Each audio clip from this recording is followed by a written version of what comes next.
Hi, and welcome to this week's episode of Metro Blurb. This is the show that looks at the most propped items for metroproper.com. I'm your host for this week, Mike Denton. The first item comes from Nick from Indiana. He put together a video series of the album art of Robert Pollard, the former singer-songwriter of Guided by Voices. Let's see what Nick has to say.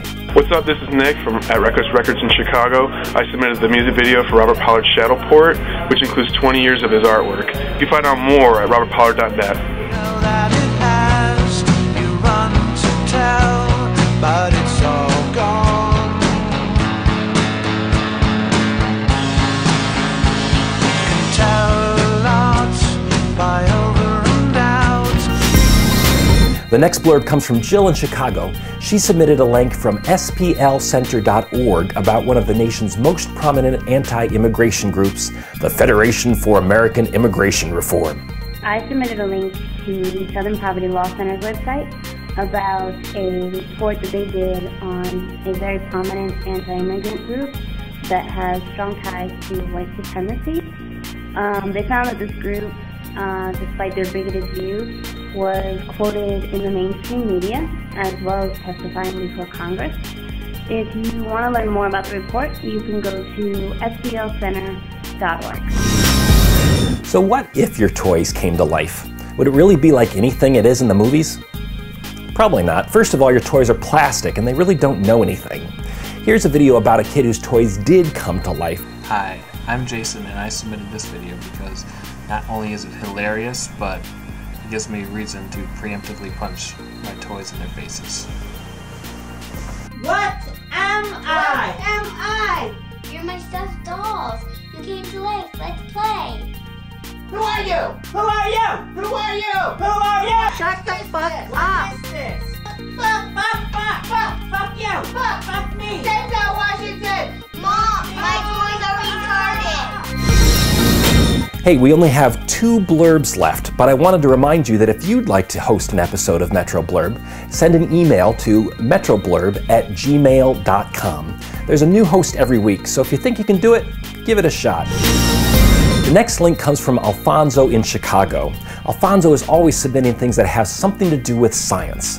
I wonder what he'll submit this time. Hello, I'm Alfonso at Chicago proper. Found a great article by Paul Davies at the New York Times called Taking Science on Faith. You can do a search for it, Metro proper for Taking Science on Faith. If that doesn't work, try a Google search for the same phrase, and I hope you like it.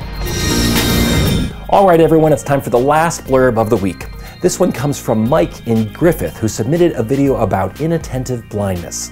Hi, I'm Mike from Griffith, Indiana, and the citizen media I submitted is a video from IamBored.com regarding an unattentive blindness.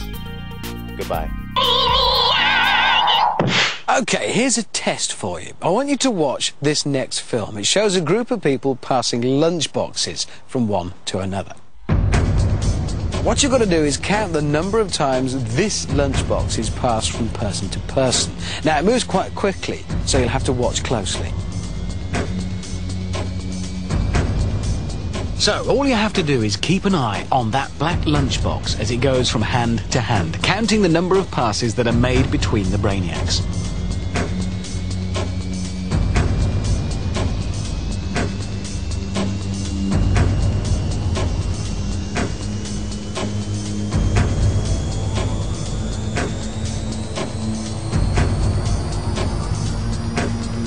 Okay, how many times was it passed around? If you said 12, then well done. But did you notice anything else in the film? Watch it again, only this time don't bother counting the passes.